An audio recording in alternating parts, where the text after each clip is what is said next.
இப்போ 2008 அவரை சந்திக்கிறது வரைக்கும் என்னுடைய அரசியல் வேறு, அப்புறம் அதுக்கப்புறம். ஆனால் இதையெல்லாம் எனக்கு முன்னாடி நான் பேசுகிற அரசியலை பேசி இந்த நிலத்தில் இந்த அரசியலை விதைச்சதே யார்? 2 பேரும் தான். எங்கள் ஐயாவுக்கு சாதி வாரி கணக்கெடுப்பு எடுத்து குடிகளின் எண்ணிக்கைக்கு ஏற்ப இடஒதுக்கீடு கொடுக்கணுங்கிறது எங்கள் ஐயா கோட்பாடு. அதுதான் எங்கள் அண்ணனுக்கும். மதுவை ஒழிச்சிடணும் அப்படின்னு. நீங்கள் அதிகமாக உழைக்கும் மக்கள் குடிக்கிறது யாருன்னு தெரியும். அதிகமாக படையாச்சி பறையர் தான். வட மாவட்டத்தில் 2 சமூகம் தான், 2 பேரும் நம்ம பிள்ளைய தான் குடிக்கிறாங்க. இதில் தடுக்க வேண்டிய பொறுப்பு இருக்குது, 2 பேருமே தெரியும். ஆனால் ஒரே ஒரு இது, மதுக்கடையை மூடுறது யார்? சாதி வாரி கணக்கெடுப்பு எடுக்கிறது யார்? அவங்களோட அந்த கட்சியோட தான் கூட்டணின்னு எங்கள் ஐயாவும் சொல்லலை, எங்கள் அண்ணனும் சொல்லலையே.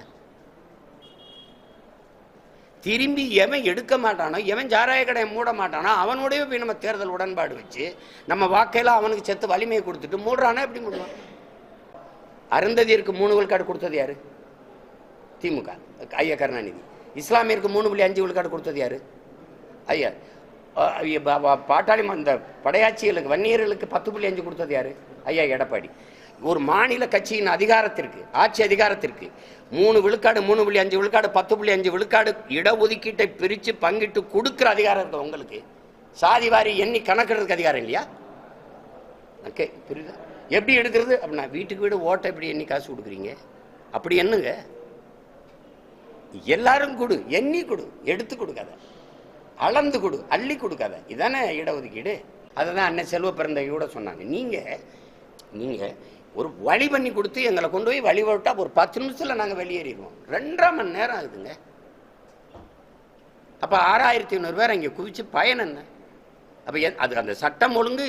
நீங்கள் அந்த இடத்துல ஒரு தள்ளி விட்டாங்க, ஒருத்தர் விழுந்துட்டாரு, மயங்கிட்டாரு, ஒரு குறவழியில் மிச்சிருச்சு, நெஞ்சில் மிச்சிருச்சு, அல்லது ஏதோ உயிர் சேதம் ஆயிடுச்சு. கூட்டத்தில் ஒருத்தர் ஒரு பிளேட்டு கத்தி வச்சு கீறி விட்டுட்டாரு, ஒரு கத்தி வச்சு குத்தி விட்டுட்டாரு. யாரு பொறுப்பு? போய் எப்படியோ போங்கடா அப்படின்னா. அப்படி நீங்கள் போகும்போது, அல்லது உங்கள் மகனார் ஐயா சின்னவர் அவர் போகும்போது, இல்லை பெரியவர் ஐயா நீங்கள் போகும்போது இப்படி தான் நிற்க விடுவீங்களா? சட்டம் இருக்குது, ஒழுங்காக இருக்காங்கிறது இதை அது நீங்களே சொல்றீங்க மோசமாக இருக்குன்னு. நான் அதுக்கு கூட ஒரு வார்த்தை சேர்த்துக்கிறேன், ரொம்ப மோசமாக இருக்கு. இப்போ அதிமுகவே எங்கள் அண்ணன் கூப்பிட்றாருல, எங்கள் அண்ணன் கூப்பிட்றாரு, அதை சரி நான் வரவே இருக்கிறேன். அதிமுக எல்லா கட்சியும் வரனாங்க, ஜனநாயக ஆற்றல்னா பிஜேபி வராது. அது மதவாத ஆற்றல்னு எங்கள் அண்ணன் சொல்கிறாரு. இது மதுவாத ஆற்றல், அவ்வளோதானே. நீங்கள் மதவாத ஆற்றலுக்கு எதிராக இருக்கிற எங்கள் அண்ணன் மதுவாத ஆற்றல் கூட கூட்டின்னு வச்சிருக்கிறாரு. அது இல்லை, அவர் தோணியிருக்கலாம். சரி, இது அதிகம் பாதிக்கப்படுகிற உழைக்கும் மக்கள் உங்களுக்கு தெரியும். தென் மாவட்டங்களில் யார், வட மாவட்டங்கள்ல யார்? உழைக்கும் மக்களில் சரிபாதி இருக்கிற படையாச்சி பறையர் தான் வட மாவட்டத்தில்.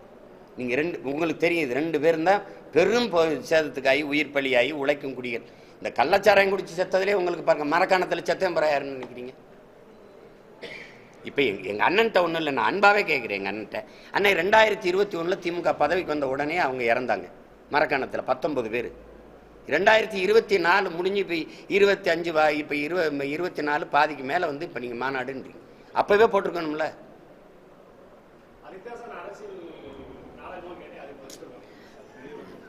அது அவ்வளவுலாம் சொல்லாதீங்க, அதே நாடகம், அதே அவ்வளவுலாம் சொல்லாதீங்க. சொல்கிறேன், எங்கள் அண்ணன் வந்து இந்த முடிவை காலம் தாழ்த்திட்டாருன்றேன், காலம் தாழ்த்தி எடுக்கிறாரு, அது கஷ்டமாக இருக்குன்ற. சாதியை ஏற்றதாளுகளற்ற சமத்துவம் அப்படி வருவாங்க. அண்ணல் அம்பேத்கர் சொல்றது, சாதியை ஏற்றதாள்களை வைத்துக்கொண்டு சமூக முன்னேற்றம் மேம்பாடு என்று பேசுவது மலக்குழியின் மேலே போடுகிற மல்லிகை பந்தலுக்கு சமம்ங்கிறார். சாக்கடையின் மேலே நீ போடுற சந்தன மாலைக்கு சமம்டாங்கிறார். இதுக்கு பதில் இருக்கா? அப்புறம் எப்படி நீ ஏற்றதாழ்வே ஒழிப்ப? நான் உயர்ந்தவனாவே இருப்பேன், எனக்கு எல்லாம் கிடைச்சிரும் அப்படின்னா நான் கீழே கிடைக்கிறவன் கீழே தான் இருக்கணும். நான் மேலே ஏறி வந்து என்ன பயன் இருக்குது? எப்படி வர முடியும்? சமமான கல்வி இருக்கா? நகர்ப்புறத்தில் இருக்க கல்வி, கிராம சிற்றூர்கள் இருக்கா? விருதுநகர் ராஜபாளையத்தில் நீங்கள் படிக்கிற கல்வி சென்னையில் இருக்கிற கல்விக்கும் ஒன்று சமமாக இருக்கா? கேந்திர வித்தலையா, நவோதயா, சிபிஎஸ்சி பாடத்திட்டம் உங்ககிட்ட இருக்கா? நான் கேட்கறதுக்கு பதில் சொல்லுங்க ஐயா. முதல் தர ஏ கிரேட் ஆசிரியரை எங்கே பணியமர்த்துறீங்க? சி கிரேட் ஆசிரியரை எங்கே பணியமர்த்துறீங்க? உங்கள் நாடு சொல்கிறது ஸ்மார்ட் சிட்டி, ஸ்மார்ட் வில்லேஜ் இருக்கா? நீ கான்சன்ட்ரேட் பண்ணுறது, நீ கவனம் செலுத்துறது நகர்ப்புற வளர்ச்சியை, சிற்றூரின் வளர்ச்சியை ஏறிட்டு பார்க்குறியா? நீ எங்களுக்கு குடிநீர், மின் வசதி, சாலை வசதி, அடிப்படை சுகாதார வசதி, எதை பத்தியாவது நீங்க கவலைப்பட்டிருக்கியா? அப்புறம் பசுமாட்டை பத்தி கவலைப்படுவேன், எங்களை கவலைப்படுவியா? தேர்ட் கிரேட் ஆசிரியர், ஃபர்ஸ்ட் கிரேட் ஆசிரியர் எங்க போடுவேன்? நகர்ப்புறத்தில். சமச்சீர் எங்க இருக்கு?